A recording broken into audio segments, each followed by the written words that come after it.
This is New York's Country 94.7. Hey, it's a big day for you. Congratulations on your Grammy nomination. Yes, thank you very much. Pretty Thank cool you. for the song you did with Brooks and Dunn. Very, very cool. Yes. Hey guys. By the way, how are y'all? It's our friends. Hello, friends. Hey, you guys friends. doing all right? Mm-hmm. They're here to see you. That's what I hear. Mm-hmm. They're excited for your Grammy nomination, Brooks and Dunn. You have a song with Brooks and Dunn on the new album. I do. Yes. One Too Many. It's very fun. That right there is a country song. It is. Yes, it is. No, I love those guys. They've been really great to me. What I could do, Luke Combs, is just recite every record you've broken this week. Like millions and millions. What's the Billboard 200 chart, right? Yes. 16 charting songs surpassing your buddy Garth Brooks, Yes. who also predicted you as a future Entertainer of the Year winner last week at the CMAs. It's a lot of pressure. Really is. You know, what if I don't win? Then am I a letdown at that point? No. Okay. I don't think That's so. good. I'm I don't fine think as so. long as I'm not letting anybody down. I actually was looking back at an interview we did in 2018, and you're just a little artist. You hadn't won a trophy yet. Yeah. I was like, you're going to be a trophy husband. I won a few now, which is good. It's pretty That's a cool. good problem to have. It really is. So Yes. back then, did you think this is where you'd be sitting, where you'd be breaking a Garth record, and then Garth is predicting that you will be Entertainer of the Year someday? I definitely did not think that at all. I was, pretty surprised by the wins last week, but I've been surprised a lot the last couple of years. So it's been awesome, but it's been very unexpected for sure. That's what makes you so wildly likable, Luke. That's what I hear. That's what I was a little cranky this morning. What happened? I'll be honest, I was just tired. Yeah, you're doing a lot. I'm doing a lot. I was home yesterday. I've been home one day the last 2 weeks. So How's the cat? cats are good. Oh, you have more than one? I have 2 cats. Yeah. Chuck Wick's cat? Yeah, Wick? I have Wicks and I have Buck as well. Yes, not named after any various country singers. Like Why is his name Buck? Is. My fiance found him in a bucket. That's why his name's Buck. Nice. Yep. Also, in that interview, I didn't know, I was just getting to know you, and I didn't know about and I said, is your girlfriend, now fiance, a model? And you said, no, she's just a professional worker. Yeah, she's a working girl. Yeah. That's what I said. And then I realized that that's probably not the way to explain it to people. I'm like, she's going to love that. She's going to love that. Yeah. I kind of, right when I said it, was like, oh, man, I probably shouldn't call my fiance a working girl. No. But hey, we're still together, so we survived. Now, what constitutes a good night's sleep for you? How many hours? What are your bedtime rituals, Luke Combs? We're getting I would say a good night of sleep for me is probably about 6 hours. That's really like what you mean if you get that you're lucky? Or or you're good to go after 6? I'm good to go after 6, but I also am lucky if I get 6, So it's kind of works out perfect, actually. I think that's bad for your health. I don't think 6 hours is good I would enough. agree that that's probably not good for you. Yeah, but not much of a choice at the moment. Yeah, it's a good problem to have. It's a good problem to have. I can sleep. Everybody says I can sleep and I'm dead. So, is there something like they say you should take a bath before you go to bed, or you have a beer? What's your ritual to get a great night's sleep? Mine is really just. I mean, usually when you play a show for an hour and a half, and then you've done like 3 meet and greets and radio stuff, you're usually pretty tired. So just being alive, and then at midnight, I'm usually ready to go to sleep. So the ritual is just get on the bus, change out of my show clothes, and then I'm in bed. Isn't it hard to come to, I'm thinking back to Hammerstein Ballroom was such an amazing show. And you're just palm of your hand with the crowd, and it was that such was a fun one for sure. Isn't that rush a little hard to just go, okay? It was. And, you can kind of get used to anything, as crazy as that sounds, and so for me, it's kind of like, I don't know. It is strange. The strangest thing is we call it when we Elvis after a show. We call it. So for example, this weekend is my last weekend of shows before Thanksgiving, and we've been out for the last 7 weeks, pretty much nonstop. And so what we'll do, we end the show on Saturday, and I'll walk off stage, literally walk off stage onto the bus, and it will be pulling out of the parking lot to get home. And that, for me, is the weirdest thing, because you go from instantly from in pure insanity, and the bus is just like absolutely silent. Which that's weird to get used to. You're like, hey, because usually I just did something really cool. Right, like you want to like, you're expecting there to be stuff going on, and then the driver's just kind of like, sit down, we're going, you know? And so that's been the craziest thing for me, is just making that making that transition from, I mean, 5 years ago, I was working at I wasn't working, I guess, but I was living in North Carolina, in a duplex, next to a couple of college kids, and I was living by myself, so that's been a big transition in a pretty short amount of time. And, to go from, in 4 years ago when I was living in Nashville, I mean, I didn't have anything going on. I mean, I was writing songs every day, but that was it. I would go write a song and then come home and watch TV or whatever, and then all of a sudden you're right, and then you're flying to New York. I mean, I was on an airplane probably 30 minutes ago, and here we are. So it's pretty wild for sure to get used to that kind of stuff, but you gotta do what you gotta do. I asked you at that time too because that was really like, I think you're your third number one at that point, or you just a few around then, numbers away from one number away being number one. Yes. And I said, what was your first rich bitch purchase? Oh man, I bought myself a truck probably, I would say, before I even signed with Sony, because I had put Hurricane out in 2015 on my own, and that did really well for me, and so I just saved money. I bought a F-250 King Cab, right? Full Deluxe. Cab, King Ranch, awesome. Still have it. Literally drove it this morning. Anything since that you like? I deserve this. This is like for me. I like guitars a lot. Like old guitars is kind of my thing, and watches. Oh, you have to tell your little Pretty Woman New York watch story. Yeah. So when you think of Pretty Woman, you think... Yes, you think of me. Yep. Absolutely. The working girl thing kind of plays into that. So I'm Richard Gere, actually. Surprise. In this scenario. Yeah. So I was in town here in New York, and we were opening for Jason Aldean at Madison Square Garden. Venue drop, name drop. And I had... My grandfather was he managed a mill in North Carolina. And so he ended up buying a Rolex at one point. He was very excited about it.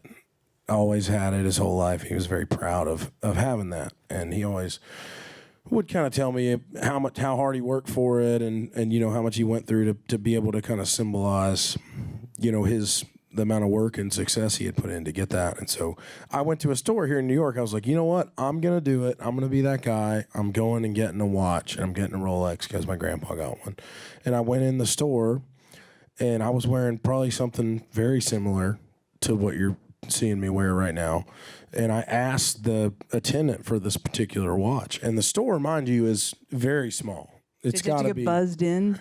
No, you didn't have to get buzzed in. But it was probably half the size of this room. I mean, it's real small. Probably had 10 men's watches and 10 women watches out. And so I asked the guy for this particular watch that I was looking for, and he kind of like, I wouldn't say he laughed, but he didn't not laugh. You know what I mean? Like, it was kind of like, it was one of those where he didn't like bust out. It wasn't a LOL type situation. But he kind of like scoffed at the fact that at that point you just want to buy it to buy it. Exactly. Yeah. And so I had my heart set on this anyways, and he said, so I asked him for this particular watch, and he was like, oh, well, you can't just get those. And I was like, what do you mean? Somebody can. Like, do you sell them? That's the whole point of this entire store is you selling those watches. And he said, well, I mean, that's just not something that we have in the store ever, you know. And I was like, oh, okay, well, so you don't have one? He was like, no, we don't have one. And I was like, oh, well, you know, I'm playing Madison Square Garden tonight, and I was hoping, you know, maybe to get one and wear it on stage or whatever. And he was like, well, we got one in the back that this guy had on hold. He had it on hold. So let me call him and see if he would be okay with me selling it to you. And I was like, okay. And then I'm not lying to you. He pushed the wall and it opened. And there was a whole nother part of with like couches and a bar and everything. Free drinks. Yeah. And sausages. Absolutely. They came in with gloves to bring the watch in like it was the Mona Lisa or something. Wow. And so I was like, man, I'm really not interested in like hanging out. But you know, because you don't seem like a nice person. Right. So let me just pay. Here's my credit card and we'll be on our way, kind of thing. And so that's kind of what happened. That was kind of the story of it. That's pretty amazing. Yes. That is a great moment. It was. It was very satisfying. Your grandpa would have been proud. He would have been proud, for sure. Mm-hmm. For sure. I want to talk a little bit about some of my favorite songs on the album. Okay. I even took a picture of my refrigerator door to bring you. All right. Love that. It's a little, I feel like it's too curated, though. I don't have... It's kind of Pinteresty? Yeah. Okay. There's some cat butts on it. And cat butt magnets. They're the best. I got those. I got those for my fiance a few years ago. Yeah, I got They're those. still in her drawer, so obviously she didn't like them. Well, I love mine. Good. I'm glad. That song, I mean, is so amazing because so many people, unless they have, you know, the new stainless steel and are too pristine to put crap on their refrigerator door, it does really tell a story. It does, you know, and that's just... I all my friends' parents had that in their house, and we had that growing up. And I unfortunately have a stainless steel refrigerator at home, which I am very upset about. Mm-hmm. That's why the magnets are in the drawer. And we have another fridge in the garage, you know, like a deer meat kind of thing. We call our garage fridge our happy fridge. There's usually a lot of beer. Sodas and good stuff, you know, ice cream and stuff like that. Yeah. Mm-hmm. If you looked at my fridge, you would think I wore a medium shirt. But if you looked at my other fridge, you'd be like, oh, that's why he wears a 3X. Got it. Yeah. That's where he goes. It's kind of like that. But yeah, it was just kind of like I don't know, it was kind of like the family bulletin board growing up. Like we had a calendar on there with every, you know, parent teacher conference that my parents had to go to because I was talking all the time, and you know, pictures of our cousins and aunts and uncles and grocery lists and recipes, and I just thought that was neat. I just never heard anybody talk about it, and you know, everybody I knew, it was kind of, you know, it was before you had an iPad built into the wall with your family calendar on it. So the fridge, there are those cool fridges. There's now that refrigerators with televisions in them now, which I'm not sure if there's people that stand in their kitchen and watch the refrigerator, but it would seem like from watching TV that there are people that do that, which is I myself have complicated food issues as well. I don't think standing in front of the fridge watching TV would be good for me. Right, because I'm already in the fridge a lot anyways. I'm like, and it's not even in my living room. That's right. If it was right there. Well, here's a concept. What if you put the refrigerator to where your television would go and you just watched the TV on the refrigerator? Save you some space in the kitchen. Could. I'm gonna think about that. I mean, you wouldn't have to buy another TV. That's true. You could just buy a TV fridge. You'd have to buy like a 100-foot fridge to even get a TV, right? It's a good point. But I mean, then you wouldn't need an extra refrigerator. That's true. You could save. You wouldn't have to buy 4 refrigerators. You could just buy one. True that. You know? Coombs. True. That's true. Mm-hmm. Or you could just buy a watch. Or a watch. Yeah. That's when you want to go to Best Buy, but I want the biggest. ass I want the with the biggest 100-inch TV. General Electric deep freezer, and I'm putting it right in the living room. And I want to be able to put cat butt magnets on it. And I want orange freeze pops in it. Oh. And I want fudge sickles in there, so that when you're watching TV, you just pop up, reach behind your television without even having to miss the game or whatever you're watching. All right, I'm sold. It's a lot of. Where do I sign? We ought to market that. We should. Copyrighted already. Don't steal the idea. Absolutely. Look at him. There's somebody calling an agent right now. Absolutely. I mean, I've been known for having good ideas. Speaking of your parents who you love so much, which I think is adorable, and you're such a good boy. Yes, I try to be a good son. That's important, I feel like. Your family, your dad, very blue collar, and that's one of my other favorite songs on the album, Blue Collar Boys. I think it should be your next album. I mean, single, but what do I know? Thank you. It's fun. It tells such a great story in really what nowadays is a very underrepresented group, I feel like. Yeah, I agree. And my dad Underappreciated, maybe. Yeah, and I feel like my parents, both my parents, worked 40, 50 hours a week every week for my entire life up until my mom retired a couple of months ago, and my dad retired last year, and they're in their 60s. So I watched them struggle. Not only financially, but and I don't. We weren't poor, but we didn't go on vacation. It was one of those things where it was either my parents were great about living within their means, which taught me a lot about managing my own finances, which I'm very thankful for at this point in my life. And but I'm just thankful to not have to wake up and go to a job that I don't look forward to going to. Even my worst days, I would say, were better than, some of my parents' best days at work. And I'm really thankful for that. But I always appreciated how hard they worked for stuff that was for me, like to go. I didn't understand. So kids do that someday? My kids will do that? I think they will. Okay. Yeah. They'll go, Mom, I bet it was so hard that you went in and, Garth came in and you hung out with him. And I'm sure they feel really. Music, great music. Right. Yeah. Exactly. Yeah. We both you. got it tough. We got to sit in these recliners, Leather. Tough stuff, Mm-hmm. Well, that's good you appreciate them. And that is a great song. Thank you very much. I like that one a lot, too. You got the collaboration with Brooks and Dunn that I mentioned, One Too Many, and then the collab with Eric Church. Yes, big Eric Church fan. That was awesome for me. I've been a fan of his for a really long time, as I'm sure a lot of you guys probably are. But I went to Appalachian State University in North Carolina, and Eric Church went there as well. I'm sure we were probably 10 or 12 years apart, I would think. But a guy walked into my dorm room my freshman year of college and said, "Hey, listen to this guy. He went to school here." And that was kind of, I would say that moment was kind of the inception of, without that happening, I definitely wouldn't be here today. Who were you? I always think about asking people who they were in high school. Like, what's the profile of you in high school? Because I think kind of we're just degrees and variations of who we were in high school, kind of. Yep. So who was Luke Coombs in high school? Funny fat kid, for sure.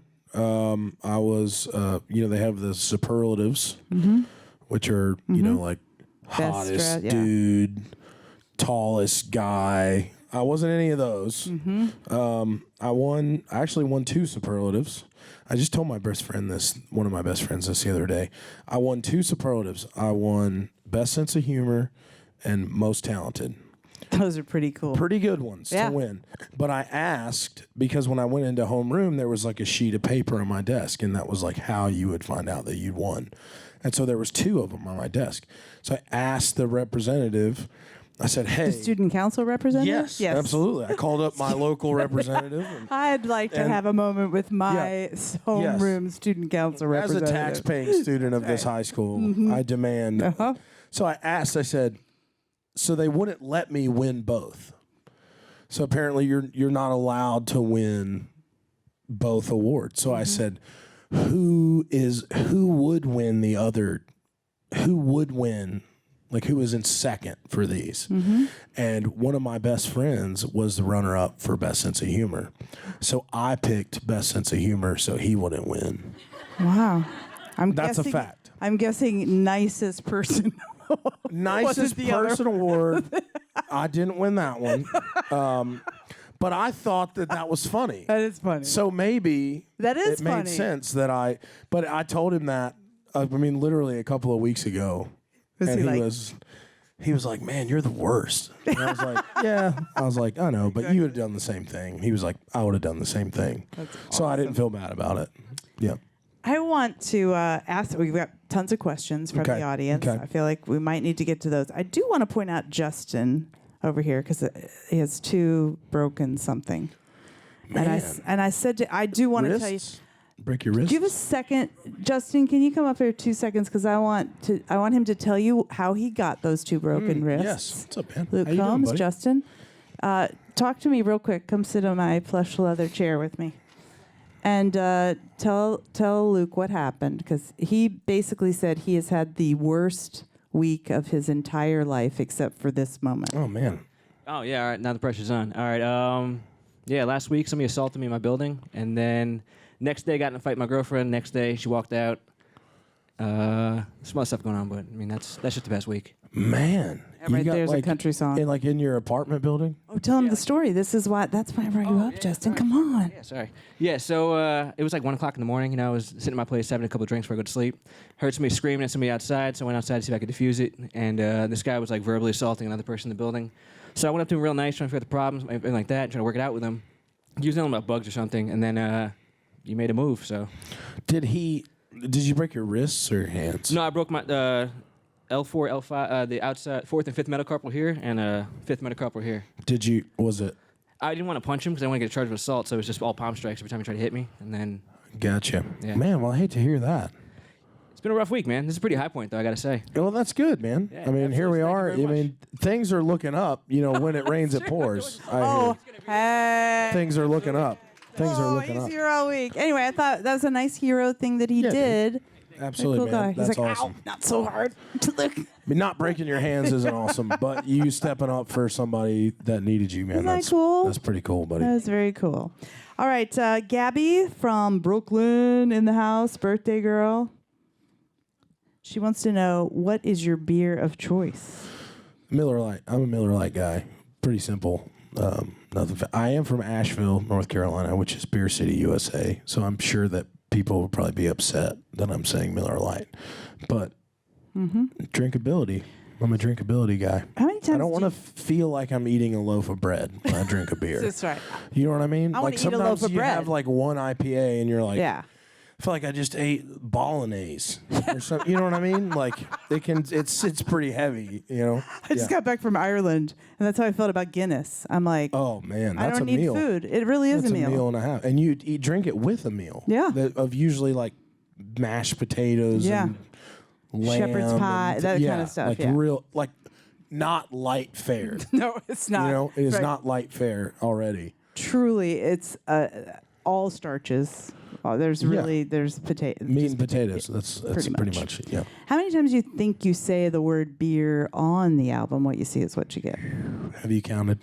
I should have. I didn't, but Okay, it because seems I thought you were gonna like. I haven't counted. it's I very would, beer themed. I would say probably 50, 40, something close to I'm that. going to go back and count now and see. You if- should count. I would be interested to know. This is from Ben in Brooklyn. Is everybody from Brooklyn today? Where's Ben? Hey, Ben. You don't know how bad I want to do the "Where Brooklyn at" thing. By the way, I'm not going to save myself the embarrassment. Just But, did.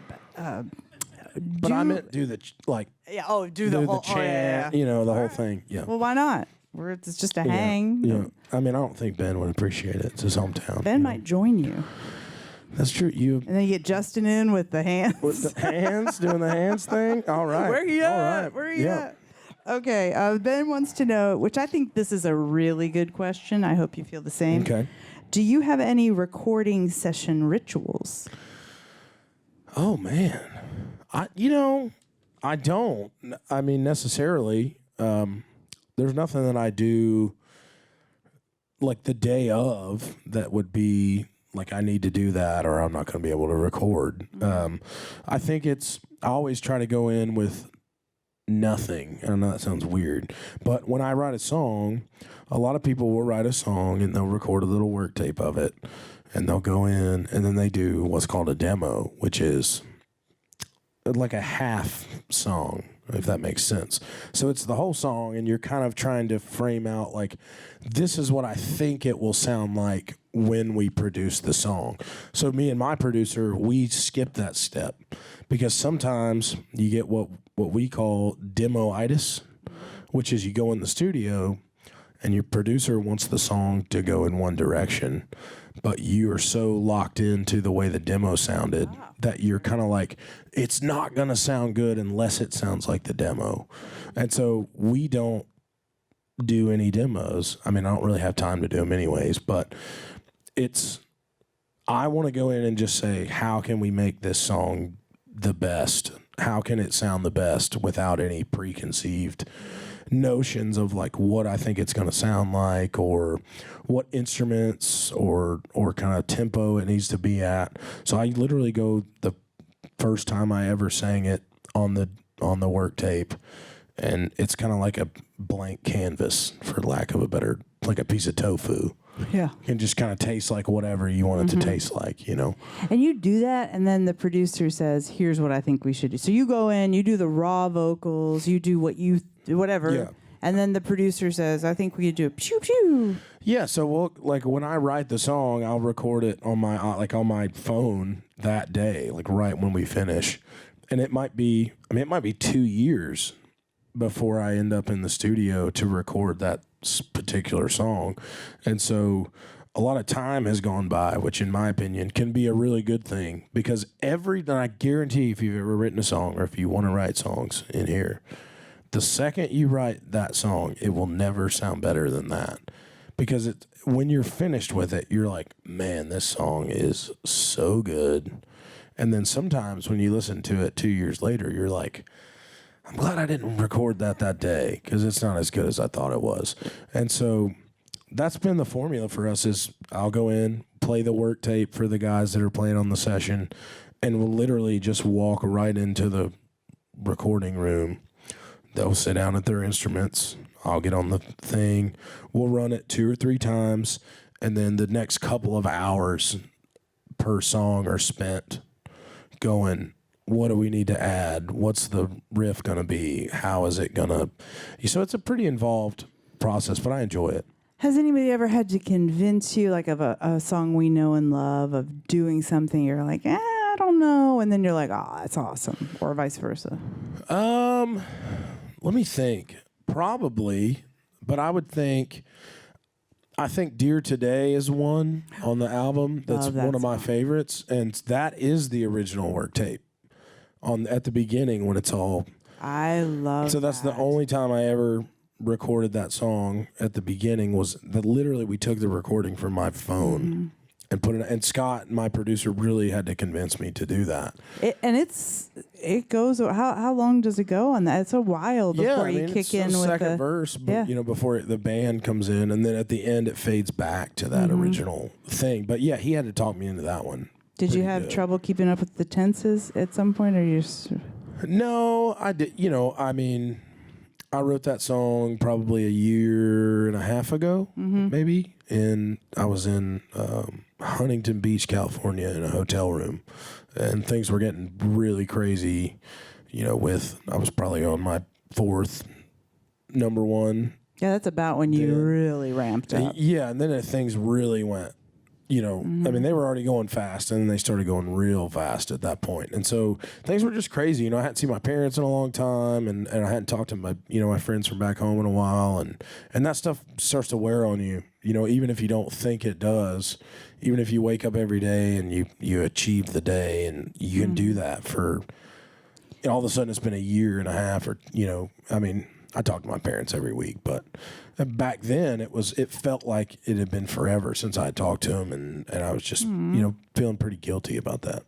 Do you have what it takes for you to feel like, all right, it's still, I mean, we all know, like, you got to strike while the iron is hot, and you want to, keep the momentum going. Yep. Do you have that formula for, okay, here's what it takes for me right now to feel sane and like it's still my life? No, I haven't figured that out at all. We have been going literally nonstop for the last 3.5 or 4 years. I wouldn't change that at all. But it's weird, it's weird not being home for 4 weeks. It's weird for being home one day a week, and there's no chance to develop a routine of like, oh, well, I'm going to be home today and I'm going to do this like around the house. And, having to have people do stuff for you is something that's so foreign and uncomfortable for me. I don't really love that. And so, no, and I think that will come in due time, and I'll find that perfect balance of, having time for myself and being out doing shows and doing things like this. But it's tough. It's tough to find that because things are going so well and there's so many asks. I mean, the amount of things that we say no to are the things that kill me. Just simply because there's not enough time in a year to do all the things that we want to do. You're only getting 6 hours of sleep.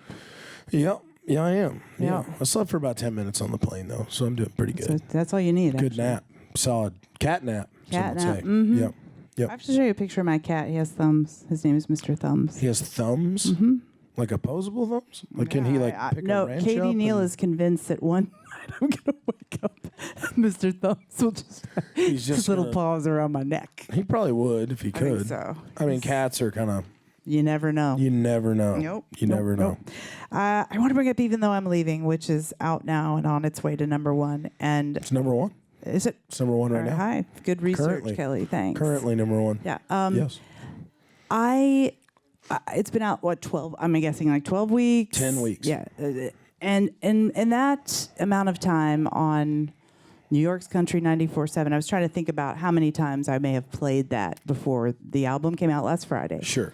Dozens, maybe even several hundred, I'm sure. Sure. And I downloaded the album the day it came out. You're welcome. Thank you. And I heard it all those times, Yeah. but I didn't listen to it. Right. Yeah. Because it's so sonically pleasing, and Yeah, I'm listening while I'm working. What a song! Thank you. I appreciate that. I mean, Yeah.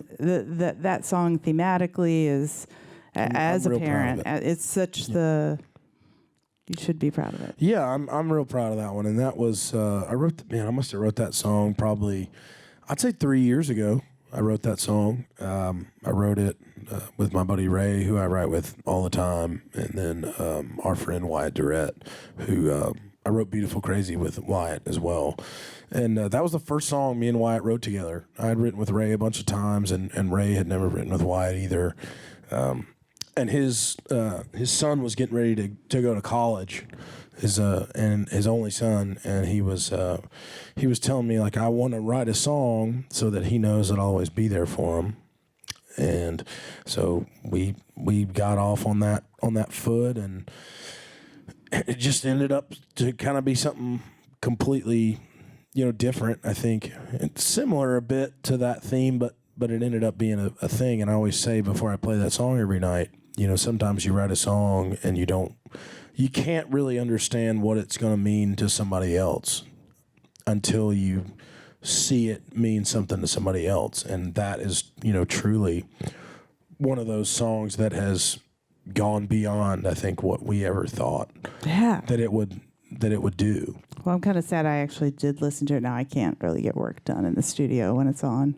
Oh, because you get all tearing up, and there's sensitive equipment in there. And yeah, you don't want to be tearing up on the board. That's right. My That would not youngest be went good. away to college, so it destroyed me. Goodness. We don't need to talk about it. It's fine. Let's ask Noelle's question from Teaneck, New Jersey. Where you at, Noelle? Oh, yeah. You're with Justin. If you weren't in the music industry, where would you be now, Luke Combs? I've been frequently asked this question and frequently say homeless would probably be the perfect answer. I genuinely have no idea. I was a terrible student, in college. I ended up dropping out after 5 years with no degree. What was your major? Criminal justice. I wanted to be a homicide detective, but I did not want to be a police officer because I didn't feel like I was tough or strong or fast or enough to do that. So after I had my soul crushed figuring out that you did have to be a police officer before you became a detective, which you'd think most people would have probably figured out I love that before 5 years. But no, I think, I don't know. You know, I believe that sometimes you're just kind of meant to do something. And lucky for me, I don't really know the answer to that question because I genuinely have no idea what I would be doing if I wasn't doing this. I mean, literally no clue. Totally fair answer. Yes. I like this question too. Gabby, birthday girl from Brooklyn. What's your favorite concert you've ever been to? Man, that's tough. You know, I mean, I'm a big Eric Church guy. I don't know if you've ever seen the Eric Church show, but it is, I mean, it's pretty hard to beat. You know, I Dave Matthews. I love big Dave Matthews guy. Love that show. It's really good. Vince Gill. How could you not like Vince Gill? I mean, he's like the best singer in the world. I think you're a bad person if you don't like Vince Gill. That's true. He's so nice. And he's just the best singer in the history of humankind, in my opinion. I once interviewed Toby Keith. I mean, this was a long time ago. And somehow Vince Gill came up and Toby Keith said, "Oh, he's my favorite girl singer."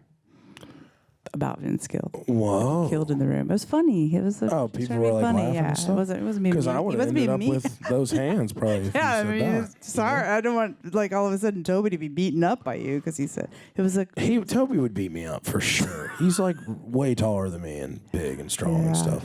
But you never know. Who did you listen to in high school? Who was your in high school? Yeah. I didn't listen to country in high school. I didn't either. I listened to country when I was younger. And then once I got to college, so I was listening to anything and everything in high school. You know, a lot of rap, a lot of like really like hardcore punk rock. Like the Dead Kennedys, the Ramones, Television, like probably stuff that most folks have never heard of. But I did that, and I enjoyed that. I listened to a lot of like System of a Down. I mean, I played high school football, so a lot of like angry suburban white kid music, like Limp Bizkit probably was in there a bunch.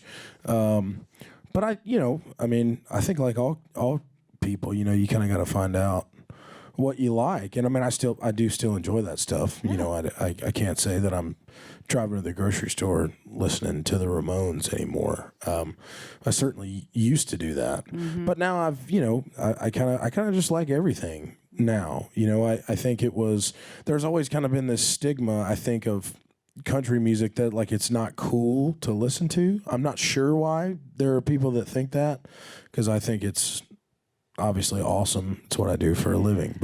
And how did you come back to it? Like, what was it? That exploration, and then you get to a certain age, and it was literally my buddy walking into my dorm room with Eric Church CD, and it was like that's what got me back into it, because the songs were like they had a story and they were very well written and very well crafted.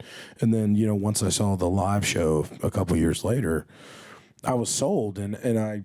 You know, that was when I was 18 years old, and I didn't start playing guitar until I was 21.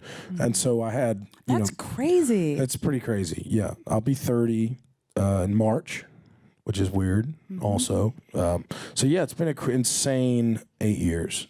It's absolutely insane. That's actually inspiring, you know, because I think so many people think, oh, I have to have done it when I need to be a child prodigy, and need to play the guitar so great. To pick it up at 21, and then it's amazing. Yeah, I thought that too, you know, and my parents had bought me the guitar that I taught myself on when I was in 7th grade, and I took like one guitar lesson, and I was like, don't tell me what to do. I don't want to learn guitar. I'm going to listen to punk rock. I'm going to listen to punk rock and not play music. And so I did that for a long time. And when I wanted to learn guitar, I literally pulled the guitar that my parents got me for Christmas in 7th grade. And it was just terrible. I mean, just a terrible guitar. But I didn't know that at the time. To me, it was like, oh, this is what guitars are like. So I'll just learn that. Because my mom told me that Kenny Chesney and Tim McGraw didn't learn guitar till they were 21 either. And I was like, oh, well, if they can do it, I can do it. I knew that about Kenny. I didn't know that about Tim. Yeah, it might just have been a mom thing. You know, like when you have the flu and your mom's like, oh, you're going to be fine. And I realized now that my mom wasn't a nurse or anything or doesn't know anything about the medical field whatsoever. And I'm like, you're just telling me everything's okay. And that's the beauty of moms, though. Yeah, that's our job. You know, and it's I'll tell you, nothing in my life has ever brought me the amount of comfort that when you're a kid and your mom is like, you're gonna be fine. Mm-hmm. And you might not have been fine, but you felt like you were gonna be fine.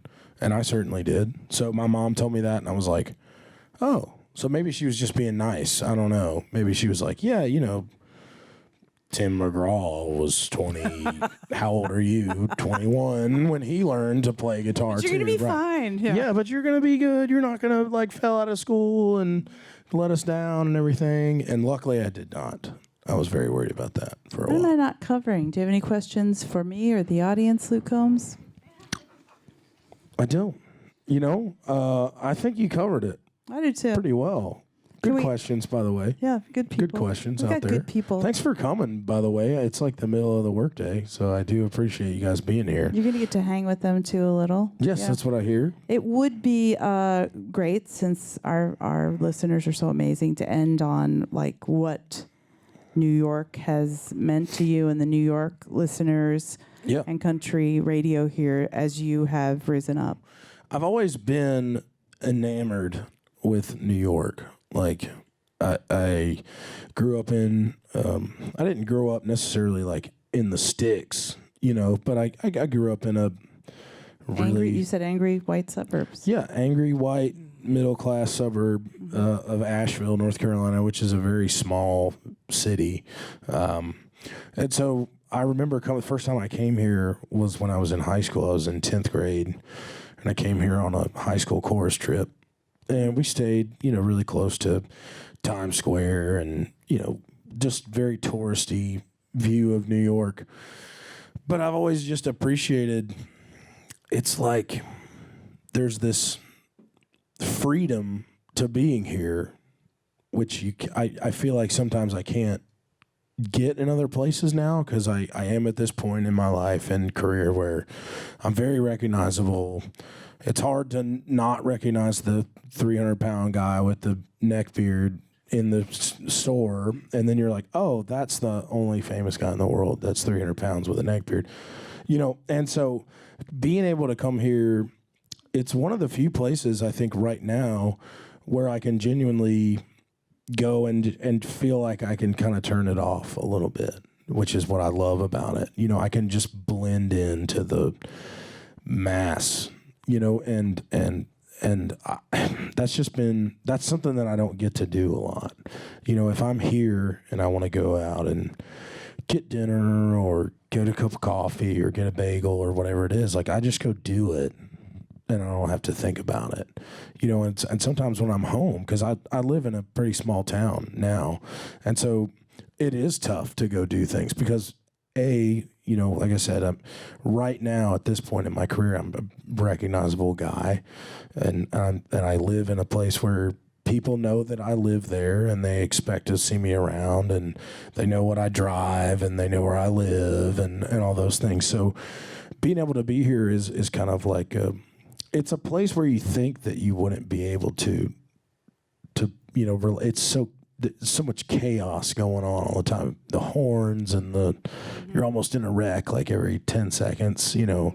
But when you're out, like to me, there's this incredible peacefulness to that I don't feel like I get all the time. So I appreciate that. I appreciate you guys, you know, bringing the country station here. You know, I think there's so many people that love country music that, you know, live in or around the city, and to be able to have a platform, you know, to come here and say, you know, thanks to all of the fans that are here. You know, I mean, country acts have been playing Madison Square Garden for a long time, you know, and for there to have just been a station here in the last few years is pretty wild. But I'm just thankful. This is a great city, and it really is awesome every time I come here. The people are super nice. The fans that I meet are really great. Obviously, you guys have sacrificed part of your day to be here, and I do appreciate that. I was just in a cranky mood this morning because I'm a little bit of a head cold, but this has been great. Good. Just coming here and reminding myself, how cool it is really awesome. So thanks for being here, guys. I did need it this morning, so I do appreciate that a lot. Most humorous, most talented Luke Combs. Thank you so much. Thank you. Appreciate it.